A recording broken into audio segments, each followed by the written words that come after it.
Johnson of PW Insider. Hey, Paul, how are you? Hey, Mike, how you doing? I'm hanging in there. So we got a unique situation this week with TakeOver Stand and Deliver in that it's on two different nights. The first night's on the USA Network. I was curious what the differences were in how you strategized and planned out the show based on the show appearing on two different platforms. Especially the first night, you're going to have to deal with commercial breaks and things of that nature. So give us an idea of how you and the team approached this show and how you broke it down and what you wanted to put on each night, how you wanted to get across what you'd like to accomplish, given how different this is from any takeover that we've seen dating back to the beginning of the WWE Network. Yeah, it is, there's obviously a lot more to break down, right? 10 matches for 5, and how do you want that to lay out? And in essence, it's almost like two takeovers happening within 2 days of each other, one being on USA, again, with potential commercial breaks, one being on Peacock, and also simulcast at the same point in time on Peacock, where there won't be those breaks. So you have to approach it differently. And then the second night, obviously, exclusively Peacock and the network. So the break situation is totally different. That said, from our standpoint, as far as the layout and the flow of the match, there's a nuance to that. And to me, I feel like almost an artwork to that in a way when you do it right of the flow of the matches and the show and what feels right and, keeps the energy up without wearing everybody out and getting them to a point where they're missing, one of the matches takes place and people are just burnt or whatever. So there's definitely an artwork to that. As far as the commercial standpoint on the Wednesday night goes, it's still a process that we're working through. In some manner, this is a new partnership for us in trying to figure out the split of how we're working USA, Peacock, and a live event is still a work in progress, and in my honest opinion will probably be a mild work in progress at 7:59 on Wednesday. We'll be figuring out exactly. But, as always, the intent is to give the best event possible, and the intent will be in every way possible, whether watching on Peacock or whether watching on USA, to have as minimal disruption and be able to deliver a product in a way that you can enjoy it without, too much frustration of the business side of it coming into play, that meaning the commercials, All right. Well, I hope you don't have to put out a lot of fires on Wednesday night. It's a smooth broadcast for you, and thank you for the time. Me too. Thank you very much, Mike. I look forward to talking to you. Thank you, sir. And next we'll hear from Christian Burns of Power Wrestling. Yes, Hey, hi, Christian. Paul. How are you? So, as a follow-up on what Mike just said, on a personal level, of course, we have now been in this pandemic for a year. You were a part of the first SmackDown at the Performance Center, and now the 2-day takeover and fans returning at a large scale at Mania. So, personally, I guess it's been very challenging and a unique format like you've never had before next week. So, how you approach this special WrestleMania week on a personal level?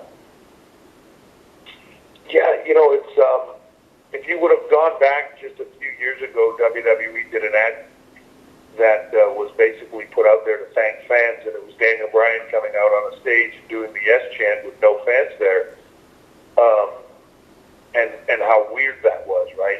And how odd, and we were basically thanking fans for being, the special component of WWE that makes it so great, right? Is our WWE Universe fan base that tunes into everything.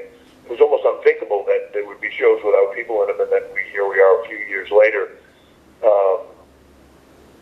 I don't know that we could be any more excited than we are to be able to bring fans back into the arena. Unlike any other sport or anything else, everything we do is geared towards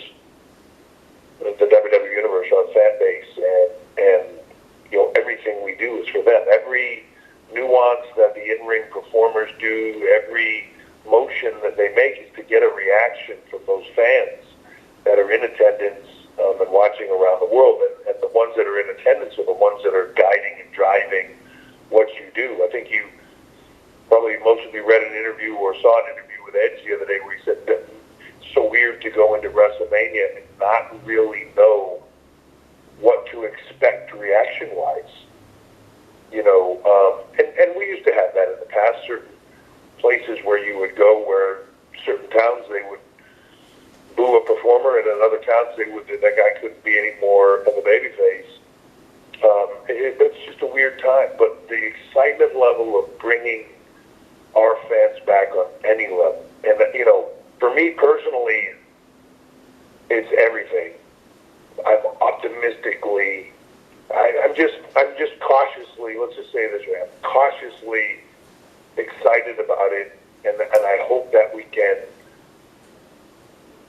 begin to get fans back to everything we do. We can begin to normalize the world for everybody as far as, from what we do from an entertainment standpoint, and do that as safely as possible to be able to, for our performers, our staff, or everybody else, to safely do what we do, to safely have fans be able to come in and watch it and enjoy it and go back to normal life in some manner would be the best thing ever. But you want to be cautiously optimistic about it and make sure that you're doing everything possible to keep everybody safe. Yeah, hopefully this will be an important step in getting back to a normal life. But looking forward to a couple of long nights over here in Germany next week. So thank you. Thank you very much.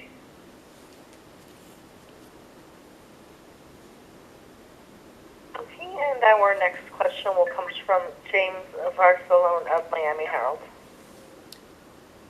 Yeah, thank you, Paul. Hey, I'm curious. Because there's a couple brothers. Gable Steveson, Bobby Steveson. Gable just won NCAA title. He's trying out for the U.S. Olympic team. And from what I read, Bobby was at the... He's in the trials right now, today and tomorrow. Today and tomorrow, yes. By the way, on Peacock and NBC Sports. But Paul, what are your thoughts of Gable and also of Bobby, his brother? And do you see this as possibly a Steiner Brothers-esque, Steiner Brothers 2.0? Well, it's funny you mentioned the Steiner Brothers. We've also got Bronson Rechsteiner is in the PC now.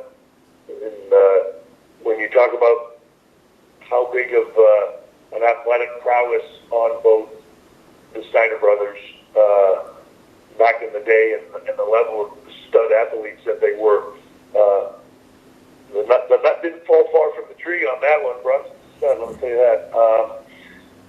He's going to be something special. But as far as the Gable and his brother go, the two incredible athletes.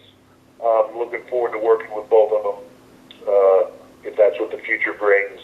They're both great, not only from athletic performance, in-ring standpoint, great human beings, great kids, great people, and you really want to see those people succeed.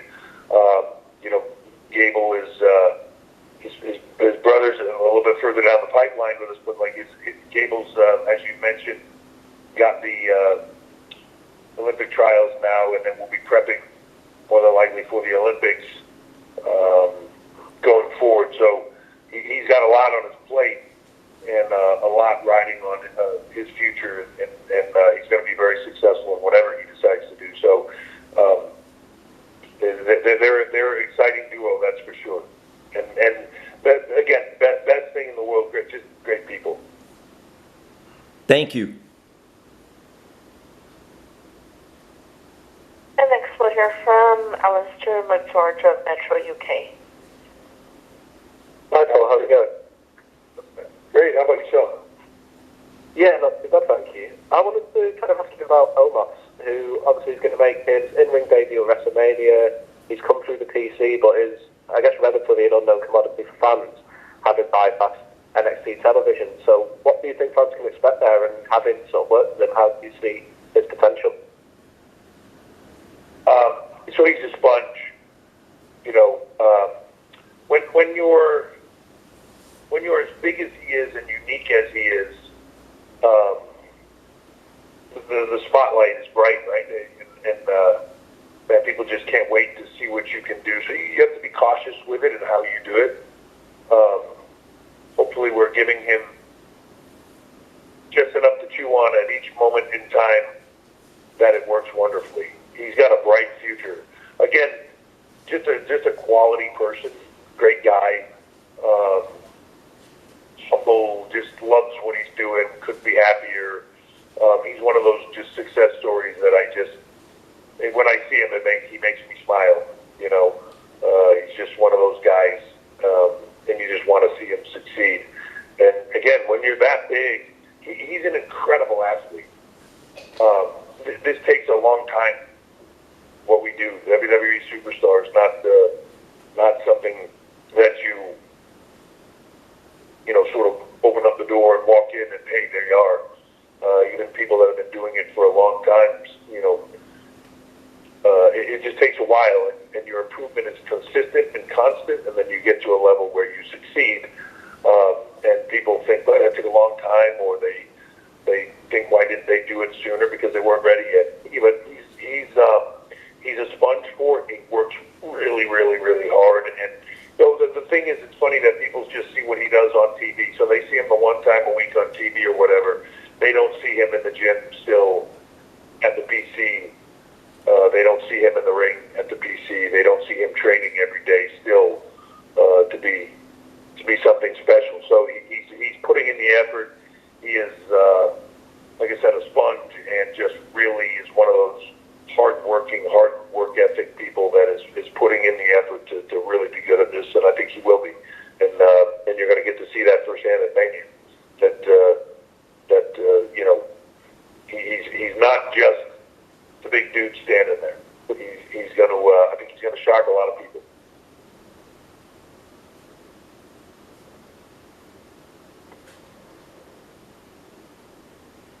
And next we'll hear from Michael Morales-Torres of Lucha Libre Online. Hey, Paul, how are you doing today? Good, Mike. How are you? Everything good here in Puerto Rico. First of all, thank you for your time. Just wanted to ask, we've seen recently in the main roster crossover stars from other of other industries, like Bad Bunny, for example.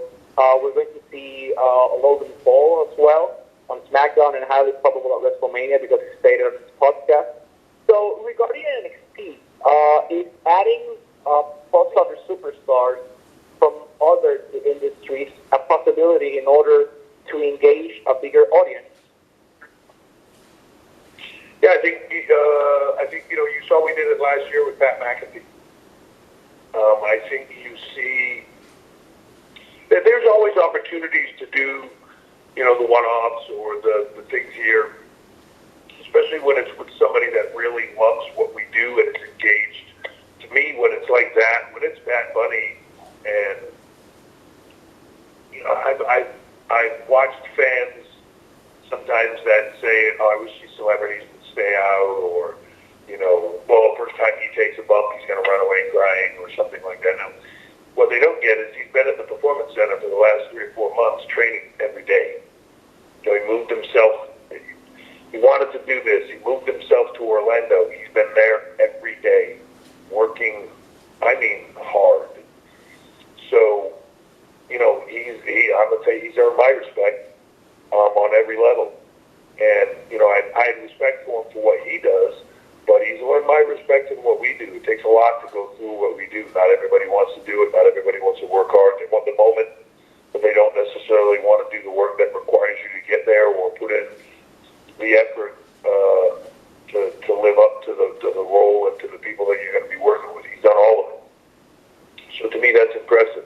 Pat McAfee's another guy that just next level of athlete, and you saw it in the few times that he worked with us. Scheduling for him is always the issue with us, but you saw it, and you know, Pat's continuing with us, has a lot of things he's going to do with us in the future, and it's a very bright future.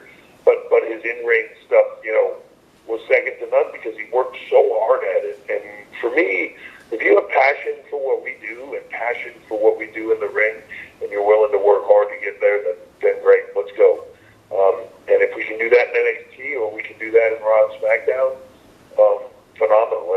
having that platform where others can come in and do stuff.